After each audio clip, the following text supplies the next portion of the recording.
이재명 대표 당무 복귀를 했습니다. 윤 대통령 같은 경우는 사실 지금 와가지고 또 만나기도 뭐하잖아요. 선거 한번 져서 또 만나면은 상징적으로 그다지 좋은 모습은 아니거든요. 예. 그래서 내가 볼 때는 어떻게 하는 게 좋냐면은 정의당 포함해서 사자회담하자 그러는 거예요. 네, 제대로 민생 얘기를 하고 내각 총사 때 실현 가능한 이야기는 가능하지도 않은 얘기 그냥 네. 던지는 거예요. 이거는 뭐 민생으로 돌아가겠다는 뜻이 없다는 얘기고 총선용으로 지금 드라이브를 거는 거죠. 근데 문제는 뭐냐면 이재명의 회의대회는 지났어요 이제. 이제부터는 바로 뭐냐면 사법 리스크가 본격적으로 시작되는 거고 자기 배반한 사람은 언제든지 때릴 준비가 돼 있는 사람이고 예.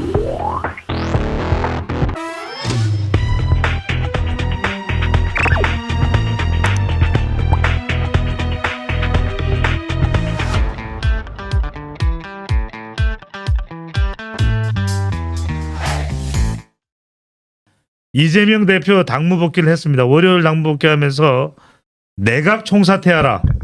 또 정부의 예산 다 조정하라. 다시 조정하라.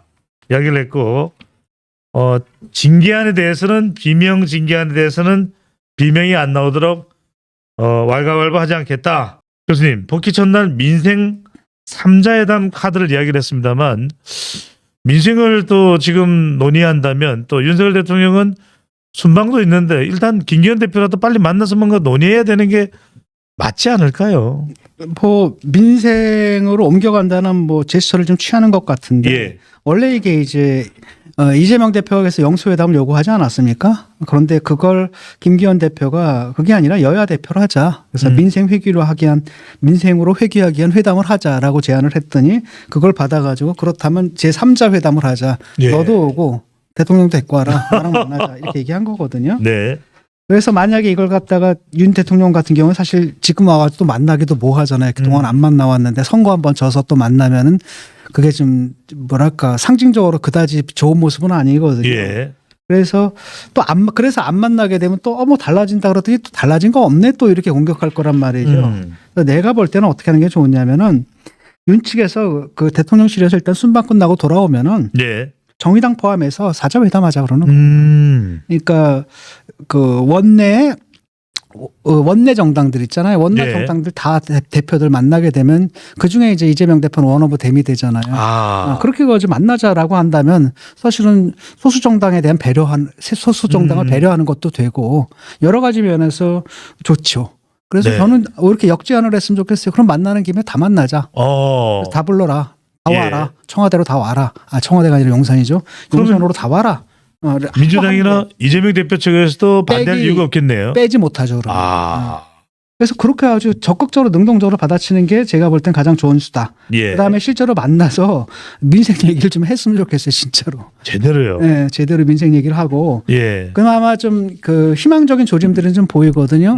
일단 국힘 측에서 그 플래카트 있죠. 길바닥에 붙어 있는 거. 예. 중에서 민주당 공격하는 플래카트를 선제적으로 먼저 다 철거를 했더라고요. 그다음 두 번째 어제 같은 경우 윤재 원내대표가 또 그 민주당 사람들 만나서 국회에서 피켓팅하고 이러는 것들 야유하고 뭐 소리 지르고 이런 거 안 하기로 합의했다 그러거든요. 예. 얼마 동안 그 합의가 유지가 될지 몰라도 어쨌든 그런 긍정적인 바람입니다. 긍정적인 변화의 모습을 좀 보여주고 있거든요. 네. 그걸 내쳐가지고 이번에 그냥 아예 사자회담하자. 그다음에 우리 정말 민생 얘기를 하자. 나라가 어렵다. 그렇게 해서 끌고 가는 게 주도권을 잡고 끌고 가는 게 더 낫다고 봐요. 예. 또 안 만나주고 뭐 이러면 그러니까 대통령이 달라진다 그랬지 않습니까? 그러면 그 약속을 지켜야 되는데 그 약속을 지키는 모습을 가시적으로 보여주는 방법은 일단은 야당 대표는 한번 만나야 되거든요. 왜냐하면 이 사람이 피의자고 저도 뭐 개인적으로 너무나 싫어하는 사람이지만 그런데도 뭐 당원들이 뽑아준 또 정당의 대표거든요. 그런 걸 구별해서 대해줄 필요가 있었던 거예요. 그래서 그가 또 혼자 만나주기가 뭐하다라고 한다면은 끼워서 다 제 정당 대표 다 만나자라고 역제안을 하는 게 제가 볼 땐 가장 바람직한 것 같아요. 그러면 또 명분도 쓸 수가 그렇죠? 있겠네요. 그러면 이제 이재명이 좀 쑥스러워질 측면도 있고. 예. 자, 그러면서 또 중요하게 주목되고 있는 것이 바로 이재명 대표가 당무 복귀하면서의 일성입니다.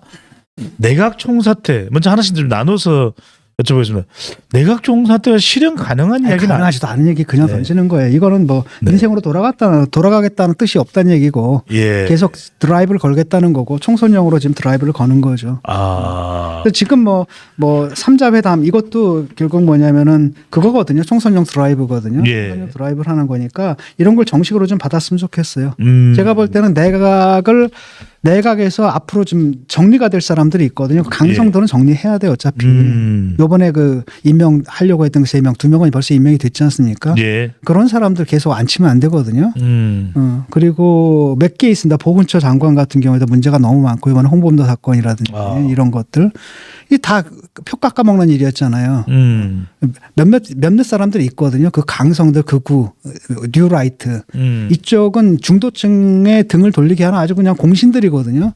그런 사람들 배제할 필요는 있어요. 근데 예. 내각 총사퇴 이거는 이제 말이 안 되는 거죠. 그럼 문제 앉아가지고 장관 청문회 또 다시 다 하고 말이 되는 소리를 해야죠.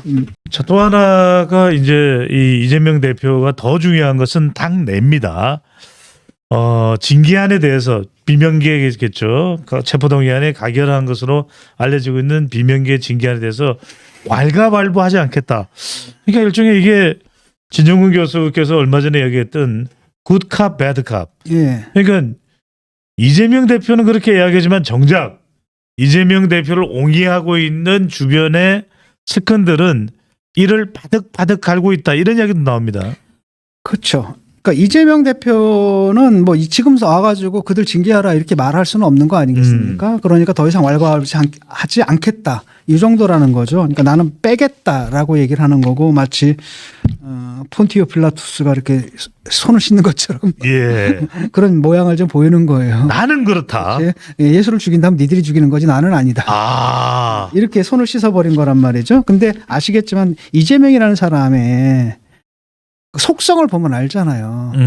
이 엄청난 사람이거든요. 마키아벨리스트고 그다음에 항상 자기 배반한 사람은 언제든지 때릴 준비가 돼 있는 사람이거든요. 예. 그래서 이 사람이 우리가 흔히 아는 무슨 인격자 이거랑 전혀 거리가 먼 사람이라는 거 우리도 다 알잖아요. 근데 지금은 이제 그 연기를 해야 되는 겁니다. 뭐 포용하는 지도자의 연기를 해야 되기 때문에 말은 이렇게 하겠지만 그러다 보니까 이제 역할 분담이 되는 거죠. 그럼에도 불구하고 친명계 최고위원들은 뭐라고 그러냐면은 그래서 그래 당장은 가결파에 대한 징계 절차가 진행되지 않는다. 하지만 해당 행위에 대한 징계는 있을 것이다. 아하.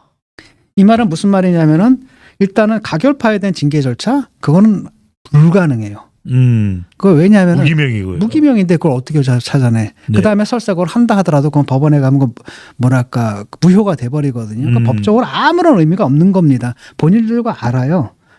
그런데 뭐냐면 강성들은 그걸 요구하고 있거든요. 그러니까 그들에게 해당 행위에 대한 징계는 가능하다 그래서 그들을 일단 달래주는 겁니다. 그럼 해당 행위는 누구냐라고 한다면 그 40여 명 중에서 아주 찍힌 사람들 있잖아요. 당도 예. 3으로 찍힌 최고의 당도 수박 당도 3으로 찍힌 5명이 있단 말이에요. 옵니다. 네. 그 사람들은 징계를 줄 수도 있다라는 건데 예. 그것도 사실 가능하지가 않거든요. 아니, 자기들의 의견을 발견하고 의견을 얘기했던 것뿐인데 그게 어떻게 징계 사유가 되느냐. 근데 지금은 이제 당원들 뭐 5만 명인가가 서명을 해가지고 징계위로 넘어가 있는 상태거든요. 그렇죠. 그걸 징계를 할지 말지는 결국 최고위원회에서 결정하는 거예요. 네. 그래서 징계로 넘길지 말지는 징계를 절차를 그러니까 시작하게 할지 말지는. 근데 만약에 그렇게 해서 그걸 오케이를 주잖아요. 그러면 이제 강한 역풍이 부는 겁니다. 강성 지지층들은 환호할지 몰라도 중도층에서는 이거 뭐야? 바로 시작됐네. 칼부림이 시작됐네. 칼바람이 부네. 뭐 이렇게 얘기가 되겠죠. 그래서 이 사람들이 생각하는 건 결국은 뭐냐면 이거 엄포를 놓고 이른바 자기들이 그 손에 피를 묻히는 것보다는 네. 자연스러운 절차가 있거든요. 이른바 그 사람들이 자랑하는 뭐예요? 시스템 공천. 시스템 공천을 통해 가지고 공천 과정에서 이제 탈락을 시키겠다 이 얘기입니다. 결국은 탈락을 시킬 거예요 아마. 결국은 배제. 네. 예. 그래서 지금 남은 건 뭐냐면 이제 최고위원 공석, 지명직 최고위원이 공석으로 남은 이게 중요합니다. 거기 네. 이제 누구를 임명할 것인가.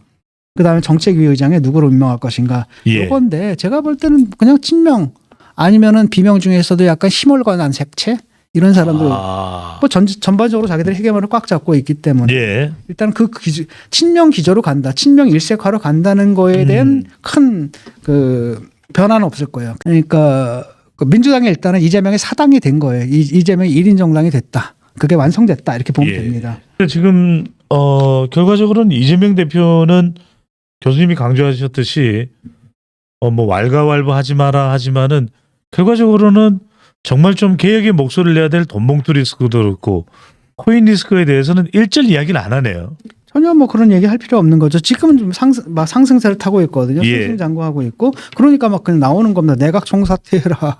대통령 나와 나랑 만나자 지금 이러는 거죠. 기세가 등등등등한 거죠. 근데 문제는 뭐냐면 이재명의 헤이데이는 지났어요 이제. 이재명 헤이데이는 지났습니다. 나는 손 씻었다. 헤이데이라는 게 이제 전성기죠 지금. 예. 신나던 시대는 이제 지났고 음. 이제부터는 바로 뭐냐면은 사법 리스크가 본격적으로 시작되는 거고. 네.